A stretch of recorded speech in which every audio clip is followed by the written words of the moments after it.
What is up, everybody? Listen, as Alexander and I begin working on our rankings and trying to put a bow on them so that we can finalize these and finally get them out to you, the audience of this show, of this network, of this brand as it continues to grow, we have taken some time to look at them, and we made a decision. We said, hey, look, this week, let's not do the full-on podcast.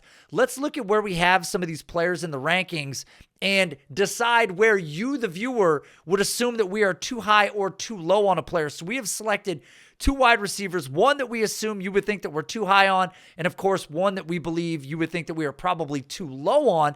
And we'll get into those in a moment. I am, of course, Nate Liss. You can find me on Twitter at @AnOutrageShoe. And, of course, with me is Alexander MacKenzie.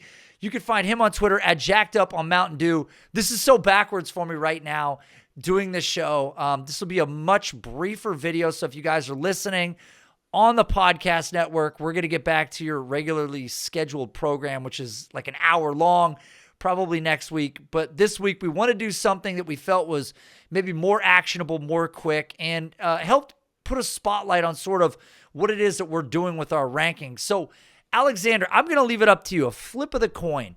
Do you want to start with the player that we believe people would assume that we're just too low on, or the one that we think people are going to say that we're too high on? I say we go with the guy we're too low on. Okay, so let's go with the player that we're too low on. So I'm going to do what I normally do here and shuffle the screen over. Now, the player that we believe, that you would believe that we're too low on is, of course, Davante Adams. Now, this is a really interesting one for a player that's almost 31 years old in a totally new situation, still getting requisite target opportunity. Doesn't look like the premier/elite player that we have seen historically out of Davante, and I think there's a lot of reasons for that.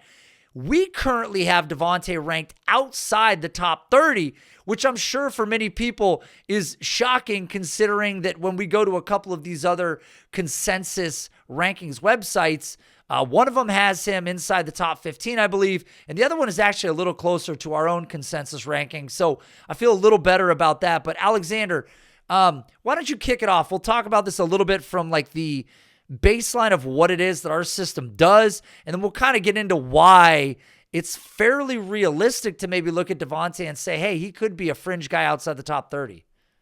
Yeah, for sure. So yeah, what we are doing is, and what we've spent a lot of time for this, that we're building the site up is we've been, accumulating a model to kind of look at, the points of interest and metrics that we find important. So all the metrics for any player, for example, someone like Davante Adams, what their target share is, what, how they've done historically throughout the years in terms of a points per game basis, age, and then obviously market value.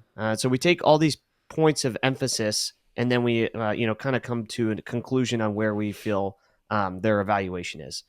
Just like sort of like other services do to a similar extent, but we're kind of taking a deep dive into trying to, make it and fine tune those weights and find a, perfect balance. So as we were going through it and we've kind of come closer to a point where we have a finalized model to kind of branch out for everyone, Davante Adams, like you said, kind of showed was kind of surprising seeing it outside the top 30. But when you kind of dive deeper and look at a player like Davante Adams, obviously the age is a big point, right? He's 30.9 years old. He's going to be 31. He's tied to, we don't know who the quarterback is, and really kind of stuck on a franchise that has made some poor decisions in recent drafts. That I'm not sure how it could get better, right? Aiden O'Connell is okay player, but you can't deny some of the production that that Davante Adams has done historically, especially last year with Derek Carr, who is considered an above average quarterback at the position in the NFL. But he dropped a full 5 fantasy points per game at 14.5. And as we know, with all these aging wide receivers, production is going to continue to spiral down. We would rank Davante higher, I believe, through the modeling and researching what we have, why Davante Adams has dropped so low is, if he was producing still at the high elite level that he normally is. And I think that's why the model was kind of putting him outside the top 30, and sort of why we would say that people, obviously with the name Davante Adams in the NFL, people would say we're too low on. I brought this up to you, and I'm going to follow up on it. We've seen Davante this year not look like the same version of himself. You brought up Aiden O'Connell. Aiden O'Connell actually has the number 1 protection rate in the NFL right now per player profiler. So obviously the quarterback play hasn't been the absolute finest thing. But my question for the audience is, because there's 2 things that take place. There's apparent production, which is what's happening, and then there's this theoretical world that evolves around it. Now, if Puka Nacua was a Las Vegas Raider and Puka was playing the way he's still playing, and Davante Adams was playing maybe like he is or on a level like Cooper Kupp is, would we not be shunning Davante Adams into the same sort of universe that we're pushing Cooper Kupp into? Now, I know that the counter argument, as you said offline, is that, well, Cooper Kupp is injured. Well, the counter then is, of course, well, Davante's not injured. So what's the excuse? Right. So it's probably quarterback play. He's risen above it in the past, but if you look on PFF, he's graded outside the top 20 in wide receiver grade. Doesn't look like the same player necessarily, again, with some of the performance metrics going on and what's happening with, again, the quarterback play. But him being outside the top 30 is not just an indictment on the fact that his production is waning because the quality of the quarterback play is waning. But as you mentioned right off the top, 31 years old, like how long do we assume players are going to play for? And I know when the year started, we talked about a player like Davante and said, look, it's guys like Davante, it's guys like Keenan Allen. If they can avoid the injuries, the longevity can come with it. And I think that's the problem with Cooper Kupp right now, right? Like those injuries will be what derails his career probably before the skills or the athleticism or anything else goes. It's just the composition and aggregation of all those injuries kind of derails you. And then the other part is you usher in a talented player. And Jacoby Myers, we've seen him play well in this offense too, opposite Davante. So I don't think that our algorithm or our system is way off base with Davante. I think it's looking at what he's done. It's looking at what he's done in the past, what he's doing this year, the situation around him, and going, this is a guy that's aging, and maybe it's a little bit ahead of the curve. But again, I think that people would say that we're too low because when you use a website like Fantasy Calc, which is one that we often cite on this show, Davante Adams is still the wide receiver 14. This is based on trades in season and out of season, but based on trades. Keep Trade Cut is based on how you're feeling today. Oh, you got the meat sweats. You hate Davante right now. Oh, you're feeling great. Davante's an awesome receiver right now. This, though, is the aggregation of actual trades taking place. So you're looking at Davante here, wide receiver 14 overall, which is at least, at minimum, 15 or 16 spots higher than where we are right now on Davante. Absolutely. Again, I think you referenced the PFF grade. You referenced that. I mean, he's played all of his games. He's been healthy. I think, the place like Fantasy Calc is sort of just like market value that people are still buying the name Davante Adams, and reasonably so. He's produced at a high level even at 29 years old or age 30 season last year in 29. He's obviously a player that could drop down as time progresses. But yeah, I think at a certain point you have to consider the situation with the Raiders and then also consider his age. And then I think also the other thing that people don't like to talk about is his contract on the Raiders. It doesn't give them a lot of room for a team to want to go buy into a contract like that, right? So he signed a massive deal with the Raiders. Even them dropping him or waiving him is hard. But also the fact that, like, what team would want to take a contract of that size for, a 31, 32-year-old wide receiver? Yeah. $40.4 million in dead cap in 2024. So they're going to have to carry him. And unfortunately, it's going to hurt his production. Now, you had talked about it a little bit at the top. Currently, the Raiders are sitting at pick number 11. Now, we've heard this in the past. We've seen draft classes where a bunch of names came up, or there was Matt Corral, it was Malik Willis, or it was, and a number of these players fell outside of the first round. Now, there's a lot of hype. There's probably safely 4 first-round quarterbacks easily, right? And it's likely more than that. We're seeing as many as 6 in the first round currently. Will it be that many when it's all said and done? It's hard to say. But when you're picking at 11, and you're this desperate for a change, like again, to find somebody that's a franchise quarterback, you're not so far removed from really moving up and putting yourself in a position to do that. So it wouldn't shock me in the least if this is the year we see the Vegas Raiders go and try to remedy the situation. Now, could they be in the Kirk Cousins sweepstakes? It's possible. I mean, it feels like the kind of spot that Kirk would want to go to, right? But if it's not a veteran, I find it hard to believe that they want to continue to be in this like purgatory version of hell where they're just year over year, they're especially when you're wasting Davante Adams. That's really what we're here to talk about, wasting his career in this situation. Even with a rookie quarterback, there's going to be growing pains. Look, not everybody is CJ Stroud. Sometimes you get a Bryce Young. Sometimes you get a Trevor Lawrence, right? Like it doesn't necessarily click or lock into a player year one. So anyways, Davante Adams is a guy that I think we could potentially be too low on, but he also feels like a guy that you want to be a year early on, whether it was Julio towards the end of his career or AJ Green. I know that Davante's style is more of a smooth, route quality centric performance level. But again, entering age 31 in a bad situation, probably unhappy with that situation and really not looking to be on a rebuilding roster. I don't know how much upside is really left in Davante if a lot of this situation doesn't change. So that was the player that we thought that you would believe that we're probably too low on. Now, the guy that I think you're going to believe we're too high on is Drake London.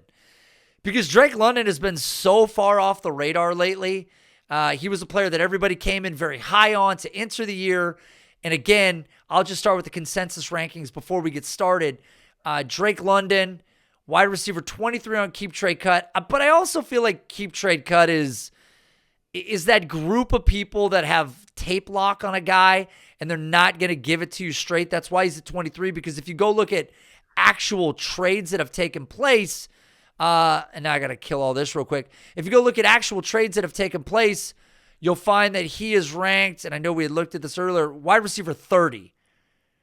And we have him inside the top 14 in our rankings. So you want to kick off Drake London and why we believe Drake London is a value despite everything that we've seen thus far? Well, number one, Drake London had a really good rookie year, right? He performed still with Marcus Mariota at quarterback. This year now he's playing with Desmond Ridder. This is a receiver that got drafted at a very young receiver. He's only 22 years old.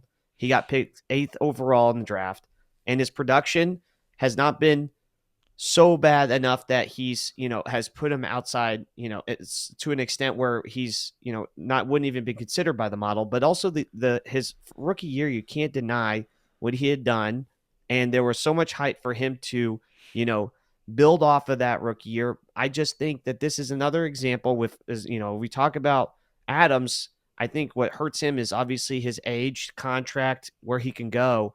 With London, he's in a situation where he's very young, and he's kind of where he was at on a points per game, but he's limited by the quarterback play with Desmond Ridder right now at quarterback and maybe Taylor Heineke.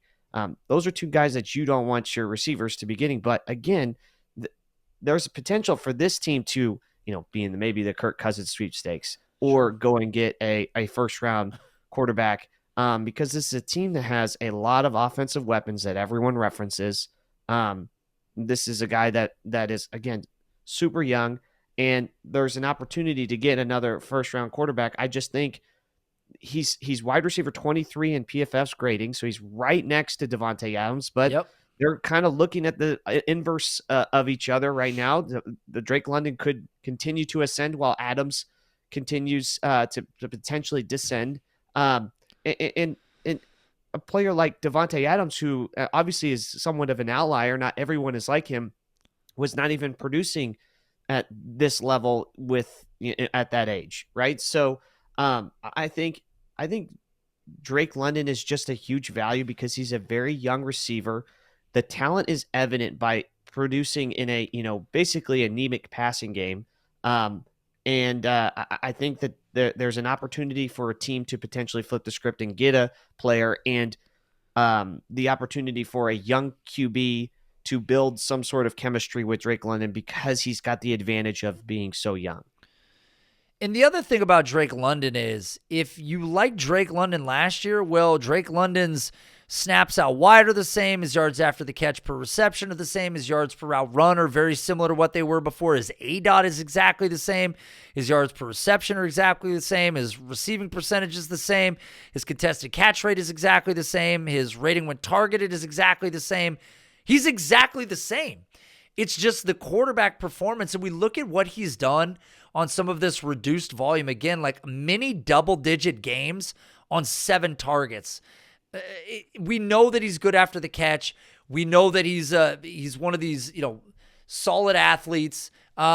There's so much to like about him in this offense, and I'm not really concerned that it feels like it's going to maintain this run-first feel because this is a team that undoubtedly has to make a change at quarterback. And we're looking at him again this year, in the context of this offense, which is absolutely nuked Kyle Pitts. And I still really like him. I think that there's a lot of hope for him going forward. And as you mentioned, what he did as a rookie cannot be forgotten. What he's doing this year in a worse situation can also not be forgotten. So, again, these performances to me are indicators of a player that's better than the sum of what's around him. And again, we can also look at the target share on this roster. Let's go to Atlanta for a second. I mean, look at him relative to any other receivers. There are no other receivers in this offense, by the way. It's really been a funnel through the run game as well. But you look at the target share this season, Drake London, 20.8%, Kyle Pitts at 19.4%, and then it's Bijan right below him at 15.4%. The usage has been surprising and terrible at the same time in Atlanta. But you have to have so much more faith in Drake London. And I think based on what we've seen from Keep Trade Cut, they're holding strong, but I also don't really believe their ranking. I think it's a bit fraudulent. But if you go to Dynasty or if you go to fantasycalc.com, him at number 30, like I believe that there are people right now like Christian Watson versus Drake London. Like I believe that's a conversation again. I believe for some people, they might want to get out of Drake London. They would prefer to just take Christian Kirk at this point and get the fantasy production that he's giving you even at that age. I do believe that stuff. So when the rubber meets the road, this is the site that I would rather lean on if it's either of the two because it's based on real trades. But at wide receiver 30 here and wide receiver 14 in our rankings, I feel like we're much, much higher. And we had talked about this a little bit off show. Like Drake London won't fall as far again. Like they've got him at 30 here, but his descent has been really, really slow. And it's not really his fault as much as it is the team around him. But for that matter, that's what's happening with Davante Adams, right? I know they've got him at 14 here, but he's sliding because of what's going on around him. Hell, this side has Puka Nacua at 20, so I don't know what to think anymore, to be honest with you. I think really with Drake London, the talent's there. He's doesn't have like he's again. You talked about it. He's not responsible for the anemic offense in the passing game. He's not. He has the same passing grade as Davante Adams on the year. So just let that sink in for a second. He's hovering around other players that people are pretty high on. Tyler Lockett's in this range. DK Metcalf's in this range.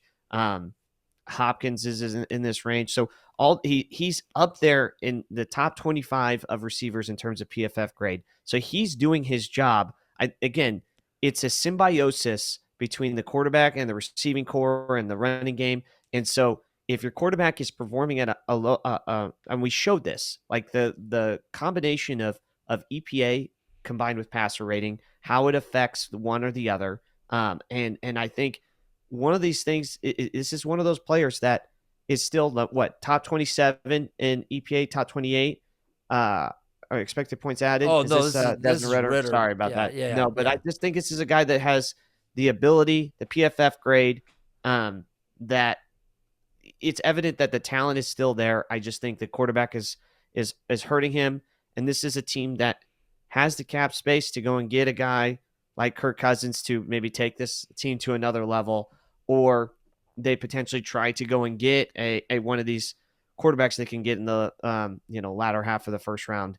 I think this is kind of the lowest that we'll see Drake London, because if he gets any sort of semblance of a competent quarterback play, I think we start to see him ascend, and especially when he starts getting targeted heavily more. He's still the target leader on this team. I mean, guys, for God's sakes, I've got Desmond Ridder pulled up. Number 3 protection rate in the NFL. Here, this is a damning statement. Clean pocket accuracy rating, the QB 31. QB 31 from a clean pocket. Catchable pass rate, QB 28. True passer rating, QB 28. Like, Desmond Ridder has been atrocious this year. So, to me and to you and to our model, again, this is what's really exciting about this tool that we're building. Despite all the peripheral metrics and everything that you see and all the bad news and all the disenfranchised dynasty owners that aren't happy about this combination of Desmond Ridder and Drake London and what they're doing with the running game, and Arthur Smith sucks. Our model is still looking and saying, hey, this guy looks like the wide receiver 14 overall for all of these reasons, and it's trying to predict ahead what could be. And if Atlanta is the team that lands one of these players, Michael Penix, which feels like it's possible, but the draft capital and things have to sort of meld their way down into that range. This thing could change overnight, and Drake London will be the player he's always been, with better efficiency being ushered in his direction. And at that point in time, I think the ascension is all but inevitable. So with that being said, you guys, this is a 20-minute video. I don't know if I love or hate it. Might do more 20-minute videos going forward. We might do some introspective study on our own rankings and decide if we need to air it out to you guys, the audience. So guys, again, make sure you like and subscribe to the channel. Join us as we continue to put more video content out, and the rankings will become available very, very soon, as well as a trade calculator, which we're working on. Discord channel in the description. Alexander and I were talking earlier about some composite ranking information that we'd like to put together, that we want to use our own educated crowdsourced data. So we're going to look to you guys in the Discord, a specific group of you, and reach out to you guys and have you assist in maybe something that we're building in the future. Of course, go to dynastyrankings.com and make sure you sign up over there. Put your email in to get updates. And again, things are coming in the near future. With that being said, Alexander, once again, doing the Lord's work. Thank you for coming on tonight, spending 20 minutes with me. And we will see you guys next week with what is likely a much more robust episode. See you then.